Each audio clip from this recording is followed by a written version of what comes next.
Chapter 47 cost of financing and management. Author एक example से शुरू करते हैं। पेट्रोलियम कॉरपोरेशन ऑफ अमेरिका का 1929 में, जो कि एक इन्वेस्टमेंट ट्रस्ट था, नया नया खुला था।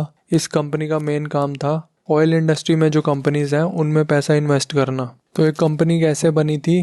पब्लिक को 3.25 मिलियन शेयर इशू किए गए थे $34 पर शेयर पे, और कंपनी को पैसा कितना रिसीव हुआ था? $31 पर शेयर, या फिर $100.75 million in cash.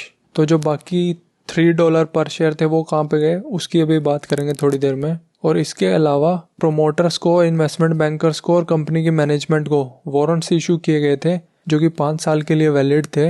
1.625 million share खरीद सकते थे ये लोग $34 पर शेयर पे अगले 5 सालों में कभी भी। तो कंपनी 2 एसेट्स से स्टार्ट हुई, कैश और मैनेजमेंट। तो कॉस्ट ऑफ मैनेजमेंट देखते हैं हम कितनी रही है यहाँ पे। कंपनी की मैनेजमेंट को 3 तरीके से पे किया गया था। पहला था $3 पर शेयर, क्योंकि जो शेयर होल्डर थे उन्होंने तो $34 पर शेयर पे किए, लेकिन जो कंपनी की बुक्स पे कैश दिखा वो $31 पर शेयर था। तो जो $3 पर शेयर का डिफरेंस है वो कंपनी के अंडरराइटर्स को पे किया गया था, बट शेयर होल्डर्स के पर्सपेक्टिव से तो वो पैसा मैनेजमेंट के लिए ही पे किया जा रहा है, क्योंकि उन्हें तो 2 ही एसेट मिल रहे हैं ना, कैश और मैनेजमेंट। और अगर वो किसी बचौले को, यानी कि इन्वेस्टमेंट बैंक्स को $3 पर शेयर पे कर रहे हैं, वो इसलिए पे कर रहे हैं ना कि वो हमें बढ़िया मैनेजमेंट दिला रहे हैं हमारे पैसे के बदले में।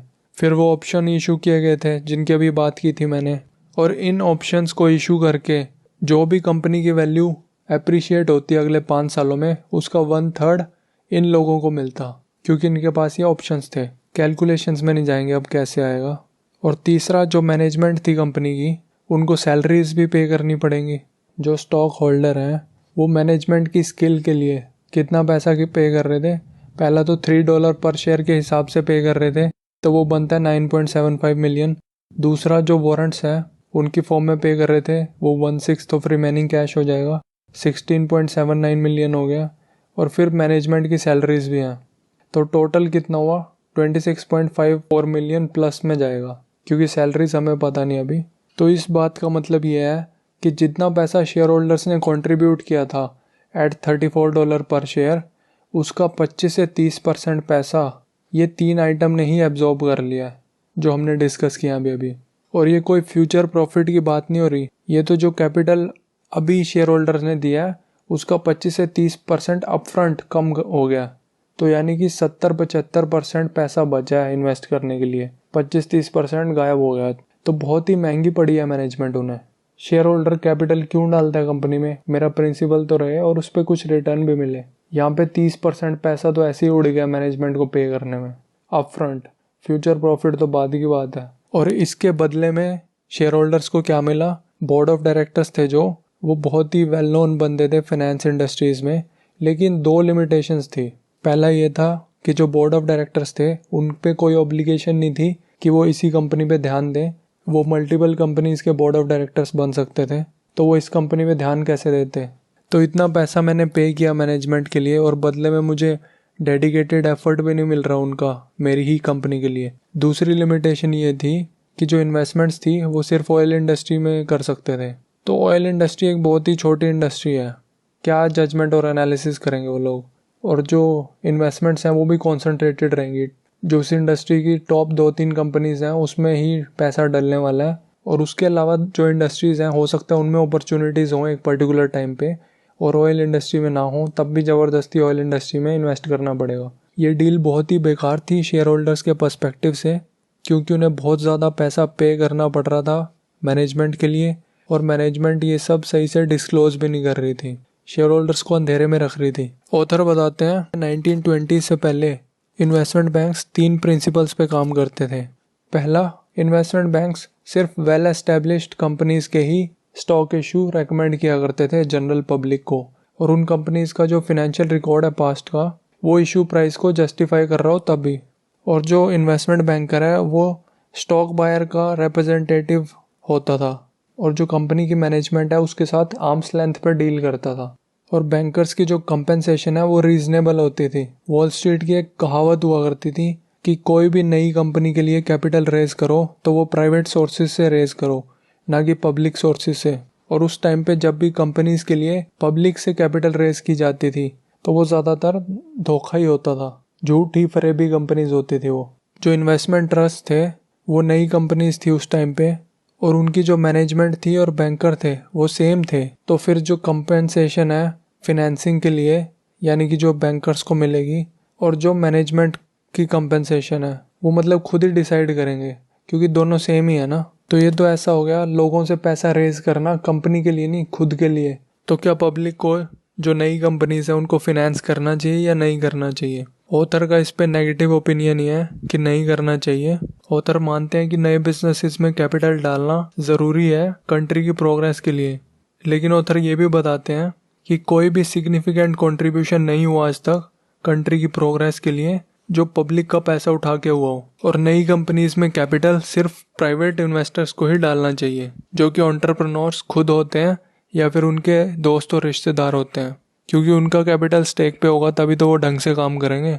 फिर ऑथर बात करते हैं ब्लू स्काई प्रमोशंस का। इसमें जो फ्रॉड प्रमोटर हुआ करते थे वो हाई प्रेशर सेलिंग पे डिपेंड करते थे।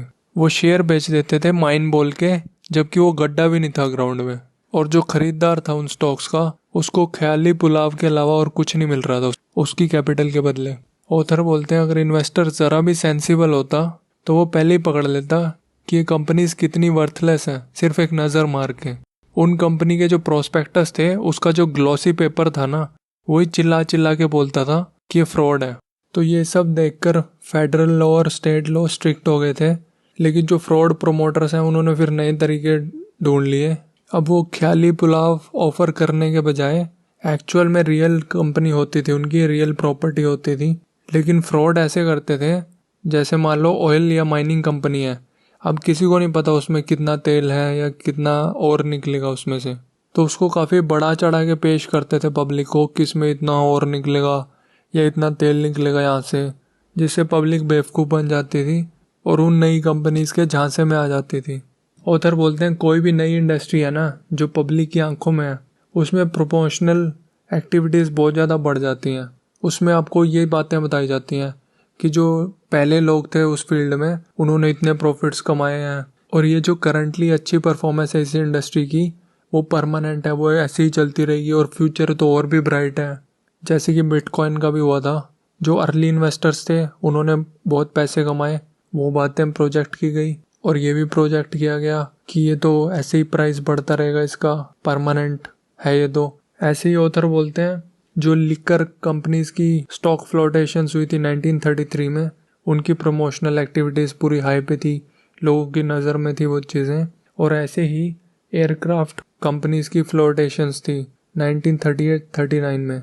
अगर आप लोगों को इन्वेस्टिंग में अच्छा करना है तो ये बात ज़रूर याद रखें कि कोई भी इंडस्ट्री जिसमें कैपिटल रेज करना बहुत ही आसान हो जाए, जैसे क्रिप्टो करेंसी वाली इंडस्ट्री हो गई थी रिसेंटली, उसमें दो बातें होंगी। इस बात के चांस बहुत हाई होंगे कि आपको अनफेयर डील मिले, कोई आपका फुद्दू बना जाए, बिटकॉइन की जगह कोई और जाली कॉइन बनाने लग जाए और बोलें कि इसका प्राइस इतना हो जाएगा ब्ला ब्ला। और दूसरा ये भी बहुत बड़ा खतरा है कि उस इंडस्ट्री में ओवर डेवलपमेंट हो जाएगी, क्योंकि सारे उसी की तरफ भागेंगे। जब क्रिप्टो करेंसी पूरी हाइप पे थी, बिटकॉइन आया, 10 और कॉइन्स आ गए। फिर उधर फाइनली एक क्वेश्चन रेज करते हैं, बड़ी बड़ी कंपनीज की मैनेजमेंट की ये जो बड़ी बड़ी सैलरीज होती हैं जो हंड्रेड्स और मिलियंस ऑफ डॉलर्स में होती हैं, क्या ये जस्टिफाइबल है? क्या उन्हें इतना पैसा देना चाहिए? तो उधर इसका जवाब देते हैं कि ये डिपेंड करता है कि किस एक्सटेंट तक कंपनी की जो सक्सेस है वो मैनेजमेंट की यूनिक एबिलिटी की वजह से है। बट ऑथर ये भी बोलते हैं कि ये बहुत ही डिफिकल्ट है पता लगाना कि कितना सक्सेस मैनेजमेंट की यूनिक एबिलिटी की वजह से आया। लेकिन हम इस बात को अनदेखा नहीं कर सकते, ज़्यादातर गलत तरीके इस्तेमाल करके कंपनी की मैनेजमेंट को बड़े बड़े बोनस दिए जाते हैं और उन्हें ढंग से डिस्क्लोज भी नहीं किया जाता, पूरी तरह से डिस्क्लोज भी नहीं किया जाता कंपनी के शेयर होल्डर्स को।